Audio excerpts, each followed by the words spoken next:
হযরত মুহাম্মদ সাল্লাল্লাহু আলাইহি সাল্লাম খুতবা পড়াবার জন্য মসজিদের মেম্বারে উঠিবার সময় জিবরাইল আলাইহিস সালাম এসে হযরত মুহাম্মদ সাল্লাল্লাহু আলাইহি সাল্লামকে যে কথা বলেছিলেন সে কথাগুলো খুতবার শেষে সাহাবারা শুনে জর্জরিত হয়ে পড়েছিল। চলুন আজকে সেই হাদিসটি নিয়ে কথা বলা যাক। প্রিয় দর্শক, আসসালামু আলাইকুম।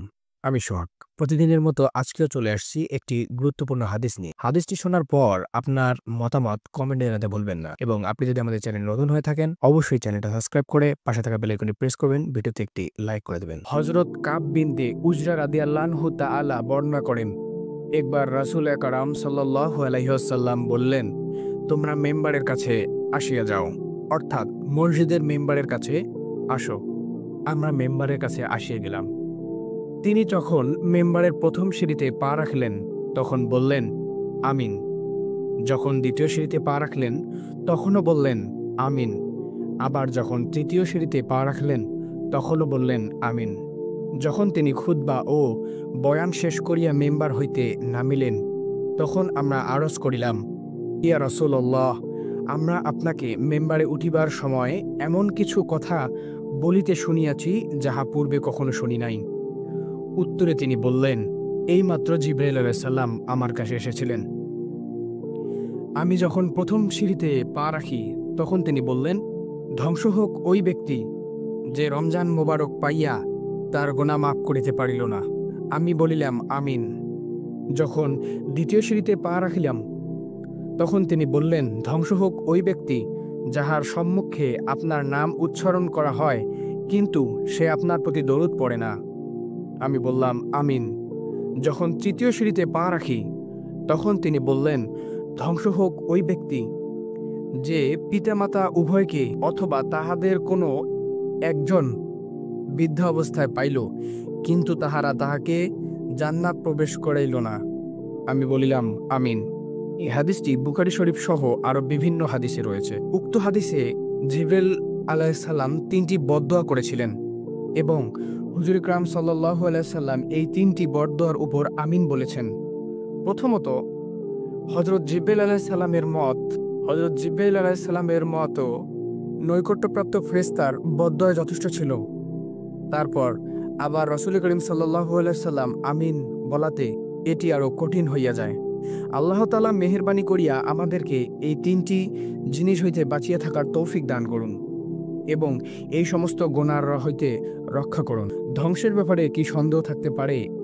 দুররে মনসুর নামক কিতাবের কোনো রেওয়াতে বোঝা যায় স্বয়ং জিবরাইল আলাইহিস সালাম হুজুর সাল্লাল্লাহু আলাইহি সাল্লামকে আমিন বলার জন্য বলিয়াছেন।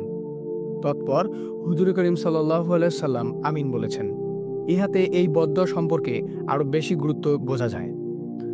প্রথমত, ওই ব্যক্তি যাহার উপর রমজানে মোবারক মাস অতিবাহিত হয় কিন্তু তাহার গুনাহ মাফ হয় না, অর্থাৎ রমজান মোবারক এত বরকত এবং কল্যাণময়ের মাস যে মাসে মাগফিরাত ও আল্লাহর রহমত বৃষ্টির ন্যায় বর্ষিত হতে থাকে, এমন মাসও গুনাহ ও গাফিলতির মধ্যে কাটিয়ে যায়। সুতরাং যে ব্যক্তি রমজান মাস এইভাবে কাটিয়ে যায় নিজের বদৌলতি ত্রুটির কারণে মাগফিরাত হইতে মহরুম থাকিয়া যায়, তবে আর কোনো সময়টি তাহার মাগফিরাতের জন্য হইবে এবং তাহার ধ্বংসের ব্যাপারে কি সন্দেহ থাকতে পারে?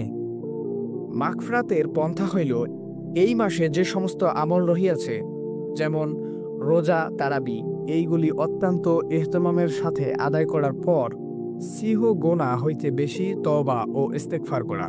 দ্বিতীয় ব্যক্তি যাহার জন্য বদদোয়া করা হইয়াছে সে হইল তাহার সম্মুখে অথবা নবীজি হযরত মুহাম্মদ সাল্লাল্লাহু আলাইহি সাল্লামের নাম শোনার পর সে যদি দরুদ না পড়ে। এই বিষয়টি আরও অনেক রেওয়ায়েতে আসিয়াছে। তাই কত উলামায়ে কেরাম বলেন, যখন নবী করিম সাল্লাল্লাহু আলাইহি সাল্লামের নাম মোবারক উচ্চারিত হয় তখন এই শ্রবণকারীর উপর দরুদ পড়া ওয়াজিব। যে ব্যক্তি হুজুর সাল্লাল্লাহু আলাইহি সাল্লামের নাম শোনার পর দরুদ পড়ে না তাহার ব্যাপারে আরও বহু হুমকি এবং হুঁশিয়ারি কথা উল্লেখ রয়েছে হাদিসে। এছাড়াও অনেক হাদিসে আসি কোনো হাদিসে এইরূপ ব্যক্তিকে অত্যন্ত হতভাগা এবং বখিল বলা হইয়াছে। কোথাও তাহাকে জালেম ও জান্নাতের রাস্তাহারা বলা হইয়াছে, এমনকি তাহাকে বধহীন এবং জাহান্নামে প্রবেশকারীও বলা হইয়াছে। এমন বর্ণিত হইয়াছে যে যে নবী করিম সাল্লাল্লাহু আলাইহি সাল্লামের চেহারা মোবারক দেখিতে পাইবে না।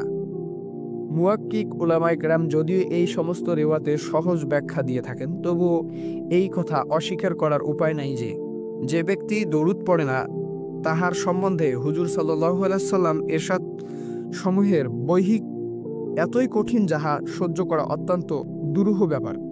আর এইরূপ কেনই বা হইবে না? উম্মতের উপর রাসূল কারীম সাল্লাল্লাহু আলাইহি সাল্লামের ইহসান ও অনুগ্রহ এতই অপরিসীম যাহা লিখায় এবং কথায় প্রকাশ করা সম্ভব হইবে না।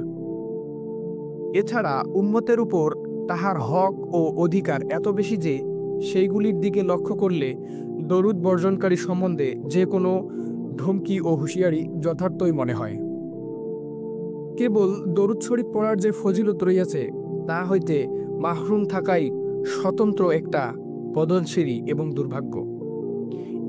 এর চাইতে বড় ফজিলত আর কি হতে পারে? যে ব্যক্তি নবী করিম সাল্লাল্লাহু আলাইহি সাল্লামের উপর একবার দরুদ শরীফ পড়ে, আল্লাহ তাআলা তাহার উপর 10 বার রহমত নাজিল করে। সুবহানাল্লাহ। তদুপরি ফেরেশতাদের দোয়া, গুনাহ মাফ হওয়া, দরজা বুলন্দ হওয়া, উহুদ পাহাড় পরিমাণ সওয়াব লাভ হওয়া, শাফায়াত ওয়াজিব হওয়া ইত্যাদি বিষয়গুলি অতিরিক্ত। ইহা ছাড়াও বিশেষ সংখ্যায় দরুদ পাঠ করার দরুন আল্লাহর সন্তুষ্টি লাভ, তাহার গজব হইতে মুক্তি লাভ, কিয়ামতের ভীতিশিখা হইতে নাজাত লাভ, মৃত্যুর আগেই জান্নাতের নিজের ঠিকানা দেখা ইত্যাদি বিষয়ের ওয়াদাও রহিয়াছে। সুবহানাল্লাহ।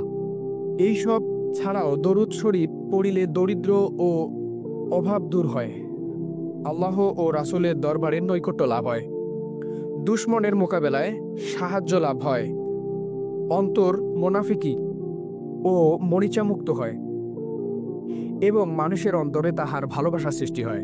অধিক পরিমাণে দরুদ পড়া সম্বন্ধে হাদিস শরীফে আরও অনেক সুসংবাদ রয়েছে। উলামায়ে কেরাম বলেন, জীবনে একবার দরুদ শরীফ পড়া ফরজ। এ ব্যাপারে সকল মাযহাবের উলামায়গণ একমত।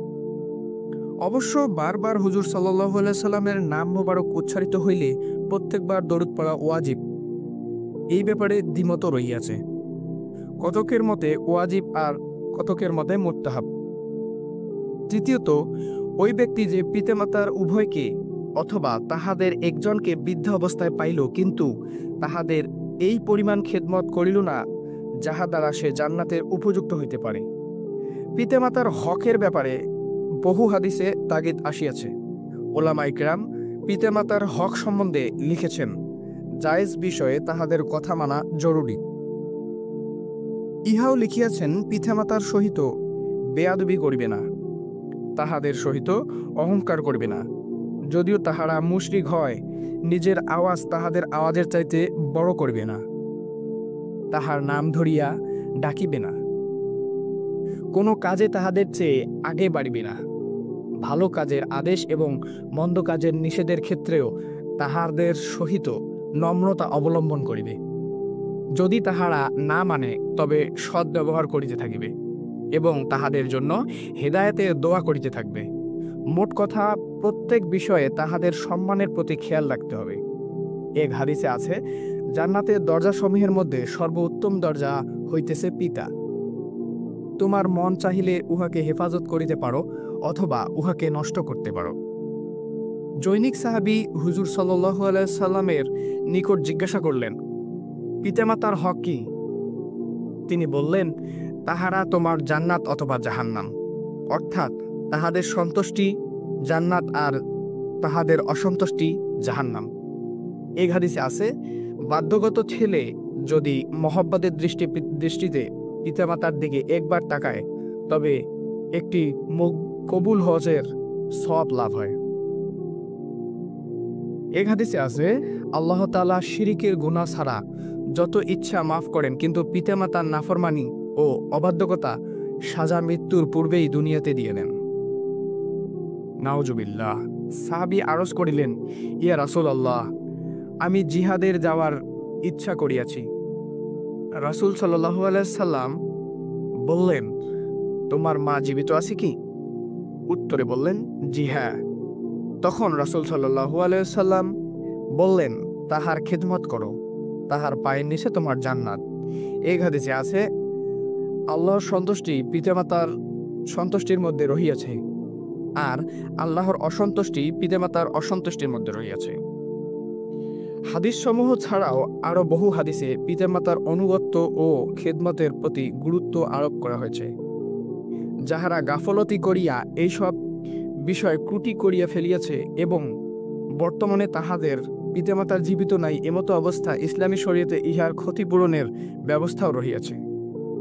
এই হাদিসে আছে, কাহারও পিতামাতা যদি এমতো অবস্থায় মারা গিয়ে থাকে যে সে তাহাদের অবাধ্যগত ছিল, তবে তাহাদের জন্য অধিক পরিমাণে দোয়া এবং ইস্তেগফার করিলে সে বাধ্যগত বলিয়া গণ্য হইবে। আর এই হাদিসে আছে, উত্তম সদ্ব্যবহার হইল পিতামাতার মৃত্যুর পর তাহার বন্ধু বান্ধবের সহিত সদ্ব্যবহার করতে হবে। হযরত উবাদা ইবনে সাহেমাত রাদিয়াল্লাহু তাআলা বর্ণনা করেন, রমজান মাসের নিকটবর্তী সময়ে একদিন হুজুর সাল্লাল্লাহু আলাইহি সাল্লাম বললেন যে, রমজান মাস আসিয়া গিয়েছে, যাহা অতি বরকতের মাস। এই মাসে আল্লাহ তাআলা তোমাদের প্রতি বিশেষ দৃষ্টি দেন, বিশেষ রহমত নাজিল করেন, গুনাহ মাফ করেন এবং দোয়া কবুল করেন। তোমাদের তানাফুসকে অর্থাৎ পরস্পর প্রতিযোগিতা দেখেন এবং ফেরেশতাদের সহিত গর্ব করেন। অতএব তোমরা আল্লাহর তোমাদের নেক কাজ দেখাও। ওই ব্যক্তি বড় হতভাগা যে এই মাসে আল্লাহর রহমত হইতে মাহরুম ও বঞ্চিত হইয়া থাকে। তানাফুস শব্দের অর্থ প্রতিযোগিতা, অর্থাৎ অন্যের তুলনায় বেশি করার আগ্রহ লইয়া কাজ করা। যাহারা গর্ব করিয়া প্রতিযোগিতা করিতে চায়, তাহারা এই ক্ষেত্রে তাহাদের কৃতিত্ব দেখা। আমরা গর্বস্বরূপ নহে, বরং নিয়ামত প্রকাশ এবং সক্রিয় স্বরূপ বলতেছি। নিজের অযোগ্যতার কারণে যদিও কিছু করিতে পারি না, কিন্তু আমার ঘরের মহিলাদের অবস্থা দেখিয়ে আনন্দিত হইতে হয় যে তাহাদের অধিকাংশই তেলাওয়াতের ব্যাপারে একে অপরের তুলনায় আগে বাড়িয়া যাওয়ার চেষ্টা করতে থাকে। ঘরে কাজকর্ম থাকা সত্ত্বেও দৈনিক 15 থেকে 20 পারা সহজেই পড়িয়ে নেয়। আল্লাহ তাআলা দয়া করিয়া এইটুকু কবুল করিয়া নিন এবং আরও বেশি আমল করার তৌফিক দান করুন। উপরোক্ত হাদিস থেকে এটি বোঝা যায় যে রমজান মাসের ইবাদতের আবশ্যকতা এবং নবী হযরত মুহাম্মদ সাল্লাল্লাহু আলাইহি সাল্লামের নাম শোনার পর তাহার প্রতি দরুদ পাঠ করা, আবার পিতামাতার প্রতি অবাধ্য হওয়া এটি ধ্বংসের কারণ। আল্লাহ যেন আমাদের এসব থেকে মুক্ত রাখে এবং এসব যেন সহি সালামতে পালন করার তৌফিক দান করে। আমিন।